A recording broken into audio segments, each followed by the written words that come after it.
I honestly don't remember much about the first version. It was many, many moons ago when we worked on it. Don't quite remember the inspiration. Well, maybe. Like, it was probably Decrup's. It was probably in there somewhere. Some Megadeth and whatnot, at least for the guitar. It was our third song, and I was really excited about the snare drum because I just got a brand new snare drum sample, and that's like a big prevalent part of the song. Snare drum? I don't know, but we need a lot more cowboy in there. Cowboy? Cowboy. Can't even talk right. Yeah, we had just moved here, and I want to say it was that first or second weekend that we were here, and we're like, oh, let's check this out. And I remember my initial thoughts on Hardwire. I was like, man, these guys are pretty good. I really wanted Mike to do like a scream, and I was going to cut it up. And I think at the time we were listening to like Pitch Shifters, some other bands from the really late 90s, early 2000, and they were doing kind of this chopped up vocals shit. And I really wanted to have chopped up vocals in our music, so we made Expired. And I don't know how the premise came about, but Mike ended up saying, death is a lie, why can't I die? That was like the big lyrics of the song.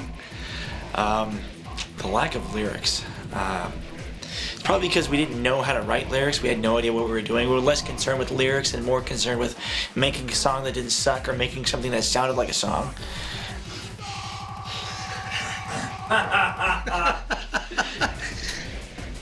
If I had to play that fucking song live, I'd fucking quit the band. I don't think we ever got to play that song live. We might have played it like once, and I think that's when Jonah came over to a party at Mike's house. Honestly, I don't really remember the show at all. I remember just you guys were jamming in the living room, pretty much. I think we were running it through the stereo there. Invited him over, invited a bunch of people over to come hang out. Everybody hung out. We played through our, I think we had 4 songs.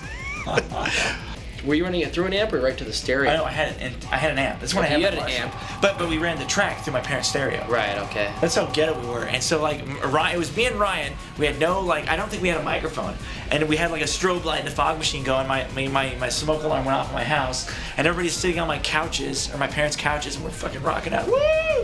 When I first created the song, I usually make a folder and I just name it something fucking random.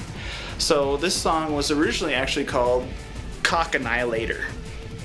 So for if you guys, if you're at a show and you see us playing and you want to hear Cock Annihilator, you yell that out. We'll know exactly what you're. Well, me and Mike will. These guys, they weren't around when we made Cock Annihilator, but if you yell at annihilating cocks. They know about annihilating cocks, but not the song about annihilating cocks. Is probably the disconnect there. There wasn't a lot of industrial bands in the scene, so, or at least industrial edge, because I don't think Iconoclast. I don't think Iconoclast. Nice fart, Chris! Dude, it smells like potato chips or corn chips. The second version of Expired.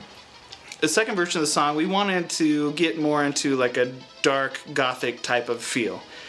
So we wrote that intro. Actually, I'm pretty sure I wrote that intro using Fruity Loops, which was free back in the day. A little better version. It was a cleaned up version. It had lyrics. It had a longer, stronger intro. It had a lot of heavy bass and stuff like that. It was still real muddy, but a step up from the previous work that we did. We made that intro, and then it instantly goes right into like this really hard bass line, which is just a copy of the original guitar riff. The lyrics took on a new meaning. So originally Mike had yelled out for the chorus, death is a lie, why can't I die? And I don't think it really had a purpose back then. It was just like, oh, let's just fucking yell something. And that was cool. And then we were thinking about like, well, what does that mean? What can it mean? Because it doesn't mean anything. And we decided that, well, what if it's like a fucking like a fucking robot or a cyborg or something, and he can't die, and he's wondering why he's living, or who knows? Maybe he's in a lot of pain. We drew a lot of influence from cyberpunk, because I'm a big fan of, or not me, but myself, but all of us, big fans of like William Gibson and the Neuromancer, and Neil Stephenson's Snow Crash, and specifically for that song was Tetsuo the Iron Man and Tetsuo the Body Hammer. I don't know, Tetsuo was really like influential. Like when we first started, we were trying to find like, oh, what's the fucking coolest cyberpunk shit we could get our hands on. And that was one of them. It really is one of the fucking best fucking cyberpunk movies I think I've ever seen ever. Huge influence. I mean, even like the lyrics, you know, mechanized, machine to kill, a body hammer, a human drill. It's right there. You know, the song was about like a cyborg, like a guy being forced to become a cyborg, and then being forced to like kill and do all these like devious things that he didn't want to do. He had no control over. Like his body was forcing him to do them, but his mind was still like alive and aware of his existence, and he wanted to die, but he couldn't. You know, and he wanted somebody to kill him because he didn't want to do what he was doing. And that's a lot where the influence came from, and that's what the song's about. Me and Mike started reading fucking William Gibson's Neuromancer. Not together, but we would sit. I think I just read it to him.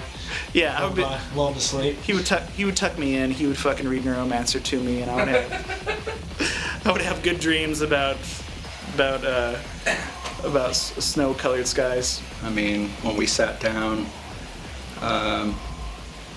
you know, we had actually gone back and listened to a lot of the old stuff and figured, we could rework a couple of these songs into something more modern, cool. The first version of the song, I think we put on maybe a demo CD, which is funny because I fucking lost that original version. It was totally gone. A fan of ours, Morlock, found that fucking song and sent it to me. I don't even have the original version. He sent me an MP3 of it. Someone must have ripped one of our demos or one of our old demo CDs. You know, I was really glad to be able to go back and revisit the old material. Because, I mean, I don't want to be one of those bands that all we do is, like, you know, rework old songs and stuff like that, but we have a lot of old tracks that are actually pretty cool that at the time we didn't have the means to make them sound as good as we believed they could have been. We kind of came up with the idea of slowing it way down because it really hadn't been anything the band had done before, so we were kind of feeling groovy at the time. We're like, let's make something that's just slow with a lot of groove, but still maintains this heavy, you know, kind of in your face, stomping. It's such a simple guitar riff, simple song, but we just once that beat starts hitting, when we're on stage, it's just you just want to groove. You just want to fucking groove, and you see the crowd does too. It's hard for people to dance at 180 beats per minute, which was most of our songs were 180 or above, which was super fucking fast for dancing, anyways. So this one was intentionally designed to be slow and groovy, and we would just have this bounce for the whole song. My eyes melted, but this was rum and coke. I have a Jack Daniels glass. Only because I don't have a Sailor Jerry glass. I've always liked, you know, processed vocals. I like a vocoder. I like Kraftwerk and stuff like that. I like that really harsh, like electronic cyber feel. And this is one of the newer songs that we kind of use that a lot, because we used to use a vocoder a lot in previous songs, but we haven't really been doing that more recently. You know, just because we've been kind of, we still want to use it, but we don't want to overuse it. You know, we want to be able to have more kind of standard lyrics and stuff like that. But so I'm really glad we're able to use it, because you know, people still like it, and I love it. In the end, it blended well together and it works.